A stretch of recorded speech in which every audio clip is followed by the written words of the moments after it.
오늘 우리가 읽은 성경 말씀은 엄청난 선언의 말씀을 기록하고 있습니다. 너희 민족들아 함성을 질러 보아라. 그러나 끝내 패망하리라. 너희 먼 나라 백성들아 들을지니라. 너희 허리를 동이라. 그러나 끝내 패망하리라. 너희는 함께 계획하라. 그러나 끝내 이루지 못하리라. 말을 해 보아라. 끝내 시행되지 못하리라. 이것은 엄청난 용기와 능력이 있어 세상 모든 나라와 민족들에 대하여 담대하게 외치는 말씀입니다. 함성을 질러 보아라 이렇게 이야기했는데, 함성을 지른다는 말은 전쟁 개시를 해 보아라 이런 말입니다. 옛날 전쟁은 서로 대치하고 있다가 크게 소리치면서 돌진하는 것으로 시작이 됩니다. 그러니까 여기 함성을 질러 보아라 라는 것은 돌격 앞으로 하고 이렇게 소리치면서 나오란 얘기죠. 그렇게 달려들어 봤자 끝내 너희는 패망할 것이다 이런 말입니다. 두 번째로는 너희 허리를 동이라 이렇게 얘기했습니다. 허리를 동이라는 말은 전쟁할 수 있도록 채비를 다 갖추라는 말입니다. 전쟁터에 나가기 전에 허리띠를 단단히 졸라매고 이런 말을 우리 많이 씁니다. 허리띠를 단단히 졸라매고, 이 허리띠는 전쟁할 때 몸에서 힘을 발휘하게 만드는 역할을 해요. 실제로 우리들이 혁띠를 사용하느냐 사용하지 않느냐에 따라서 허리에 힘이 들어가느냐 들어가지 않느냐 이거 차이가 납니다. 그래서 혁띠를 좋은 걸 써야 돼요. 혁띠를 좋은 걸 쓰면 허리 힘이 보강이 되고, 그래서 허리가 다치는 이런 일들이 현저하게 줄어들게 되어 있는데, 군대에서는 특별히 제작된 걸 씁니다. 그걸 쓰면은 몸이 단단하게 딱 각이 잡히는데 몸에 힘이 들어가요. 신기하죠. 그래서 여러분, 역도 선수들이 이 바벨을 들기 전에 허리에다가 뭘 둘러요? 가죽띠, 이걸 두릅니다. 왜냐하면 그걸 둘러야 이 허리뼈가 곧게 세워지고 힘을 쓸 수 있기 때문이에요. 이 허리띠를 동이라는 이 말은 전쟁할 때 필요한 모든 무기들을 다 갖추고 나와봐라 이런 이야기입니다. 그래봤자 끝내 너희는 패망하리라. 너희는 함께 계획하라. 계획이라고 하는 것은 전쟁을 계획하는, 작전 계획을 짜라는 이야기입니다. 승리를 위해서 여러 가지로 연구합니다. 기후도 연구하고 지형도 연구하고, 그리고 적군의 이 방비 태세도 연구하고, 어떻게 하면은 승리할 수 있을까 다양한 방법들을 연구합니다. 이것이 계획하라 이 말입니다. 작전 계획을 잘 짜면 전쟁에 승리할 수 있는 가능성이 높아요. 작전 계획이 제대로 짜지지 않으면 기세는 올리다가 패망할 수밖에 없습니다. 여기 하나님은 계획을 세워보아라 하고 얘기합니다. 아무리 작전 계획을 잘 짠다 할지라도 끝내 이루지 못하리라. 또 말을 해보아라 이렇게 얘기합니다. 여기 말을 한다는 말은 단호한 결심을 이야기하는 거죠. 내가 너희를 반드시 물리치겠다 이런 말입니다. 너희는 우리 앞에 아무것도 아니다. 우리가 너희들은 한 칼에 당장 요절을 낼 것이다. 이렇게 말을 해보아라. 그러나 끝내 시행되지 못하리라. 아무리 말을 해봤자 그 말대로 되지 않는다라는 이야기입니다. 자, 지금 현재 이스라엘 유다 왕국은 큰 위기 가운데 있습니다. 아하스 왕 시절에 북이스라엘과 아람 나라가 연합을 했고, 실제로 북이스라엘 나라가 아람 나라의 도움을 받아서 유다 왕국을 침공하는 일이 있습니다. 그때 예루살렘 성이 포위를 당하고, 그때에 포로로 20만이나 끌려가는 엄청난 패배를 경험하게 돼요. 선지자 한 사람이 20만을 포로로 붙잡아 갈 때 동족들을 포로로 잡을 수 있는가, 이렇게 이 군대 앞에서 외칠 때 이 군대가 20만을 돌려보내는 일이 있습니다. 그래서 겨우 이 나라가 완전히 반토막 나는 이런 위기를 면하게 되는 그런 일이 있었던 거예요. 엄청난 위기, 이 위기가 지금 아하스 왕 때에 예고되어 있었고 실제로 이 위기가 그들에게 찾아왔습니다. 그러나 믿음의 세계에서 이사야 선지자가 하나님의 말씀을 전하고 오직 너희에게 필요한 것은 믿음이라고 이야기를 했을 때 그들이 믿는다면 어떤 일이 벌어졌을까 하는 것입니다. 아하스 왕은 실제 믿음을 발휘하지 아니하였기 때문에 북이스라엘에게 처절하게 패배를 당하고, 그리고 그가 의지했던 아수르에게 처절하게 응징을 당하는 비극을 맞이하게 됩니다. 그러나 그가 믿었더라면, 그리고 하나님께서 주신 임마누엘 아기의 징조를 진정으로 의지했다면 어떤 일이 일어났을까 하는 것입니다. 그것이 바로 여기 8절, 9절, 10절의 말씀입니다. 하나님을 믿었더라면, 하나님의 도우심을 의지했더라면, 하나님께서 주셨던 임마누엘의 아기의 징조를 믿음으로 받아들였더라면 그들에게 어떤 일이 일어났을까요? 북이스라엘과 아람 나라가 연합하여 이 유다 왕국을 무너뜨리자라고 할지라도, 또 아수르 나라가 이 왕국을 침공해 온다 할지라도 하나님께서 그들을 모두 물리치셨을 것입니다. 오직 하나님을 믿고 하나님의 징조를 믿었더라면 오늘 9절과 10절에 있는 이 말씀을 유다 백성들이 감히 적군을 향해서 선포할 수 있었을 것입니다. 너희 민족들아 함성을 질러 보아라. 그러나 끝내 패망하리라. 너희 허리를 동이라. 그러나 끝내 패망하리라. 너희는 함께 계획하라. 그러나 끝내 이루지 못하리라. 말을 해 보아라. 끝내 시행되지 못하리라. 원수들의 모든 계획들, 원수들의 모든 말들, 원수들의 실제 행동들이 하나님의 백성들에게 아무런 역할을 하지 못한다는 것입니다. 믿음의 세계에서 이 놀라운 일이 하나님께로부터 이미 주어져 있었던 것입니다. 원수들을 향해서 감히 이렇게 외칠 수 있는 이유는 무엇일까요? 10절 하반절에 보면 이유를 이렇게 밝힙니다. 이는, 즉 왜냐하면 그 이유는 하나님이 우리와 함께 계심이니라. 하나님이 함께 계신다, 이것만큼 우리의 삶에 실제적인 힘과 능력이 되는 일은 없습니다. 그리고 하나님께서는 이렇게 당신이 자기 백성과 함께 하신다는 증거를 한 아기의 탄생으로서 징조로 주셨다라는 것입니다. 우리 인생의 삶은 위기로 중첩되어 있습니다. 하나를 극복하고 나면 또 다른 위기가 찾아오고, 하나를 이겼는가 한숨 돌릴까 싶으면 또 다른 문제들이 우리의 삶에 찾아오는데, 허덕이면서 이것을 넘고 하다 보면 어느덧 우리는 우리의 인생이 끝날 때가 되었다라는 현실을 맞이하게 되는 거예요. 우리 인생은 죽음의 그림자로 늘 드리워져 있는 삶입니다. 가난한 이런 죽음의 그림자가 가난으로 우리에게 드리워져 있어요.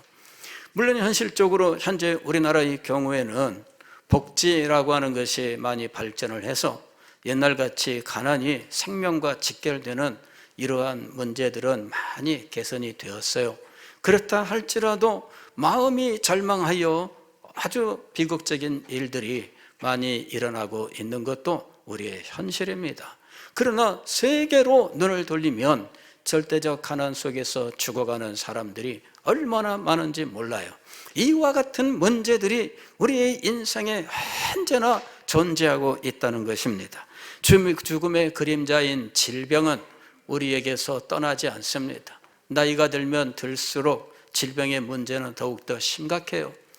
연세 드신 분들은 일주일 내내 병원 다니느라 참 오늘은 이거 내일은 저거 뭐 이 정도가 아닙니다. 예. 아침에는 여기 저녁 오후에는 저기 이런 식으로 병원에 다니다가 약을 받아오면 이 약이 한 끼 식사약만큼 되는 분도 있어요. 거기다가 건강관리를 위해서 또 무슨 보약도 먹어야죠. 건강기능식품도 먹어야죠. 뭐 이런 거 뭐 드시는 것만 해도 보통 정상이 아니에요. 저는 비타민 한 알도 먹으려고 하면은 보통 정상 아닙니다. 챙겨 먹을 수가 없어요. 잊어버리거든요. 그러나 아프면 어떻게 돼요? 아프면 도리 없습니다. 챙겨야지 뭐 누가 그걸 챙겨주겠어요. 그러니 약을 드시는데 뭐 얼마나 약을 많이 드시는지 그런 속에서 늘 두려워하고 있어요. 날이 추워지면 두려워하죠. 코로나 많이 뭐 걸린다 하면 또 두려워하죠. 온갖 염려들이 우리의 삶 속에 있습니다. 죽음의 종합 세트, 전쟁과 재난, 이것이 지구상에서 없어지지 않아요. 전쟁이 우리 삶에서 먼 것 같지만 그러나 금년에 우크라이나 러시아 전쟁으로 그 땅에 수없이 많은 사람들이 죽고 자기 삶의 터전을 상실하고 얼마나 많은 고통을 겪었는지, 우리들도 이러한 위기가 늘 우리에게 찾아올 수 있는 위기가 늘 지금 찾아오고 있는 상황입니다. 자, 가장 큰 문제는 바로 죽음이에요. 아니, 영원한 멸망입니다. 이런 위기들이 우리의 인생에 늘 존재하고 있다는 것입니다. 그런데 그리스도의 탄생은 하나님께서 우리와 함께 하셔서 이 모든 위기로부터 우리를 구원하신다는 하나님의 징조요, 하나님의 계시라고 하는 것입니다. 문제는 우리에게 믿음이 있는가 하는 것입니다. 오늘 우리에게 진정 하나님께서 우리와 함께 하신다는 믿음이 있습니까? 하나님께서 과연 우리의 삶 속에 임재하시고 우리의 삶에 역사하신다는 것을 믿는 믿음이 우리에게 있습니까? 이사야서 7장 9절 말씀을 보면 너희가 굳게 믿지 아니하면 너희는 굳게 서지 못하리라. 저는 해마다 성탄절이 다가올 때 각 종교에서 성탄절 메시지라고 하는 것을 발표하는데 그 메시지를 가만히 보면서 늘 마음속에 이거는 새해 복 많이 받으세요라는 덕담의 말 이상의 의미는 갖지 못한다라는 것에 대해서 늘 마음속에 만족되지 못하는 것이 있었습니다. 기독교 계통에서도 그저 덕담 이외에 할 수 없는 그런 말들, 정말 하나님의 은혜가, 하나님의 평화가 그냥 무조건 이 땅에 임하는 것인가? 그렇지 않다는 거죠. 늘 만족되지 못하는 성탄절 메시지, 그로 인하여 도대체 성탄절의 메시지는 우리에게 어떻게 전해져야 되는가, 이 문제를 가지고 고민을 했습니다.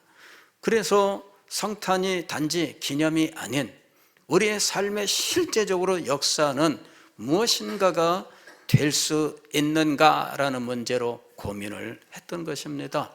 그랬더니 이사야서 7장 나라의 위기 앞에서 하나님께서 주신 임마누엘 아기 탄생의 징조라고 하는 이 말씀을 보게 되었을 때에 드디어 그 문제에 대한 답을 얻게 되었던 것입니다. 아하스 왕에게 주신 아기 탄생의 징조는 730년 후에 있을 예수 그리스도 임마누엘 아기의 탄생의 징조였지만, 그러나 그 시대를 위한, 즉 그들이 지금 현실적으로 직면하고 있는 위기에 대한 하나님의 뜻이었다라는 것입니다. 하나님이 그들과 함께 하시는 거예요. 하나님께서 우리와 함께 하신다, 하나님께서 나와 동행하신다면, 그 사실을 믿는다면, 그리고 하나님께서 나와 함께 하시도록 내가 하나님의 백성으로서 온전하게 된다면 이 위기는 능히 이길 수 있을 것입니다. 그러나 아하스 왕은 믿음을 발휘하지 않습니다. 믿음을 발휘하는 것만큼 귀찮은 게 없어요. 회개를 해야 됩니다. 자기 삶을 개혁해야 됩니다. 그래야 하나님이 함께 하시는 하나님의 백성으로 설 수 있지 않겠습니까? 그러니 이건 정말 번거롭기 짝이 없는 일이에요.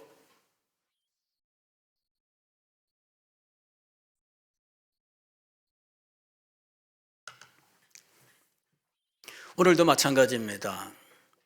저는 믿음을 강조하고 있지만 믿음을 위하여 하나님 앞에 자기의 삶을 내어놓고 회개하면서 하나님의 백성으로 하나님의 뜻과 말씀을 마음에 새기고 새로운 살기를 결심하는 이 개혁이 우리에게 있어야만 이 믿음이 진정한 믿음이 된다는 것입니다. 그냥 단지 믿습니다라는 입술의 고백만으로 되는 것이 아니라 이 믿음의 고백이 진실되기 위하여 우리의 삶을 개혁하고 우리의 마음의 뜻과 생각을 개혁해야 될 터인데, 이 개혁에 나서지 않는 이런 상황들이 오늘 우리의 입장이 된다면 이 믿음은 헛것이 된다는 것입니다. 아하스 왕이 그것을 우리에게 보여주고 있습니다. 나는 징조를 구하지 않겠습니다, 믿음이 없는 사람처럼 이런 식으로 이야기를 했지만, 그러나 그는 개혁이 귀찮고 개혁 자체가 믿음이 아니기 때문에 그는 거부했던 거예요. 오늘도 마찬가지입니다. 우리들이 성탄절을 맞이하면서 우리의 삶의 개혁과 우리 마음의 개혁이 없다면 성탄절은 우리와 큰 의미를 가지지 못한다는 것입니다. 믿음에는 개혁이 수반된다라고 하는 사실을 알아야 돼요. 저는 코람데오라고 하는 이 비슷한 말을 참 많이 들었습니다. 코람데오라는 말은 라틴어로 하나님 앞에서라는 말입니다. 하나님 앞에서. 즉 우리 그리스도인들은 하나님 앞에서 있는 사람처럼 살아야 된다 하는 것을 가르치는 말이죠. 코람데오, 이 한마디에 그리스도인의 삶을 담고 있는 겁니다. 그런데 어느 날 저는 이 코람데오라고 하는 이것이 마치 우리가 하나님 앞에 있는 것처럼이라고 이야기한 그 해석이 잘못되었다는 사실을 문득 인식하게 되었어요. 우리의 삶은 하나님이 우리와 함께 하시는 것처럼이 아니라는 겁니다. 실제 하나님이 우리와 함께 하시는 것입니다. 믿음이 너무 아멘이 너무 약해요. 예. 실제 하나님께서 우리와 함께 하시는 것입니다. 예.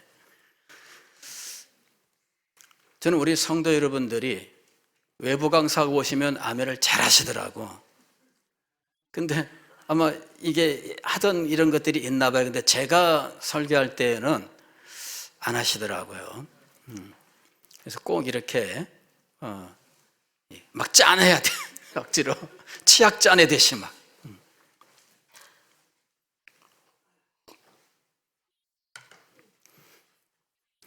제가 이제 학생 시절에 코람데오라는 말을 배울 때 하나님이 우리와 함께 하시는 것처럼 마치 하나님께서 이곳에 계신 것처럼 이렇게 설명을 들었어요. 그래, 저도 하나님이 내 앞에 계신 것처럼 살아야 된다, 이렇게 생각을 했습니다. 그러나 세월이 흐르고 어느 날 문득 알게 되었는데, 하나님은 멀리 계신데 이곳에 계신 것처럼 생각하면서 사는 것이 아니라 하나님께서 내 삶에 실제로 함께 하신다는 거였어요. 하나님이 우리의 삶에 함께 하시는 것은 현실이었습니다. 이거는 사실이에요.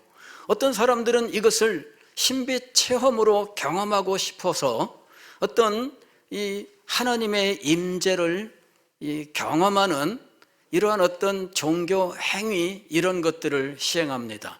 그러나 그런 것들과 상관없이 하나님께서는 우리 삶에 함께하고 계시는 거였어요. 하나님의 편재라고 하는 것은 하나님이 이곳에 계시는 것을 말씀하는 것입니다. 하나님이 멀리 계신데, 그런데 지금은 멀리 계시지만 여기 있는 것처럼이 아닙니다. 하나님은 지금 이곳에 계시는 거예요. 이것이 코람데오였습니다. 이것이 바로 임마누엘이었던 것입니다. 하나님이 함께 하시는 것은 우리가 애쓰고 힘쓰고 고생해야만 얻을 수 있는 것이 아니고, 하나님께서 자기 백성과 함께 하시는 것은 당연한 것이었습니다. 그런데 우리가 이것을 믿느냐 하는 것입니다. 우리가 이것을 믿느냐? 하나님의 임재가 실제로 우리 가운데 지금 이곳에 임하여 있다는 사실을 우리가 믿느냐라고 하는 거예요. 이런 것들이 우리의 삶을 바꾸어 놓을 것입니다. 하나님께서 우리와 실제로 함께 하신다면, 그리고 그 사실을 우리가 믿는다면 우리의 삶은 변화되는 것입니다. 하나님께서 여러분과 함께 하심을 여러분은 믿으십니까? 여러분은 하나님과 함께 하심이, 함께함이 여러분에게 구원이 된다는 사실을 믿습니까? 예, 하나님은 우리와 함께 하시는 분이에요. 그리고 우리는 함께 하시는 이 하나님과 함께 살아가기 위하여 하나님 앞에서 있다는 것을 분명히 깨닫고 우리의 말과 우리의 생각과 우리의 삶을 하나님이 함께 하시는 삶으로 살아야 한다라는 것입니다. 저는 제사 드리는 집에서 큰 사람은 아닙니다만은 한 번은 시골의 외갓집에 갔다가 우연히 그 외갓집 제사 날이 마침 제가 가 있는 그 기간 중에 제사 드리는 날이었어요. 어느 날 아침부터 음식들을 준비하시는데 무슨 잔치 준비하듯이 준비하시더라고. 너희들 일찍 자라 그러시더니 자고 나니 깨워요. 그랬더니 한밤중에 이 할아버지께서 옷을 잘 갖춰 입고 방문 열고 밖에 나가서 툇마루에 서서 뭐라 종이를 들고 읽고, 그 다음부터 아무것도 보이지 않는데 누군가를 모시고 들어오더라고. 자리에 앉히고 또 음식을 이것도 드세요 저것도 드세요 수저젓갈 이리저리 움직이고 그러더라고. 그 나중에 배웅까지 해요. 제가 그때 난생 처음 제사하는 장면을 봤습니다. 야, 세상에 아무것도 눈에 보이지 않더라고. 그런데 극진하게 행해요. 하나님을 섬기는 것이 그런 것일까요? 하나님이 우리와 함께 하시는 것이 그런 것일까요? 실제로는 이곳에 안 계시는데 마치 계신 것처럼 우리가 역할극을 하는 것일까요? 그렇지 않습니다. 하나님이 함께 하시는 것은 실제입니다. 여러분에게 지금 여러분이 당장 쓸 수 있는 것들이 주머니에 있을 때 그것이 현실인 것처럼 하나님이 함께 하시는 것은 현실인 거예요. 이것을 믿느냐 하는 것입니다. 이 믿음이 굳게 세워질 때 하나님이 함께 하시는 역사가 우리에게 나타나는 것입니다. 너희가 굳게 믿지 아니하면 너희는 굳게 서지 못하리라.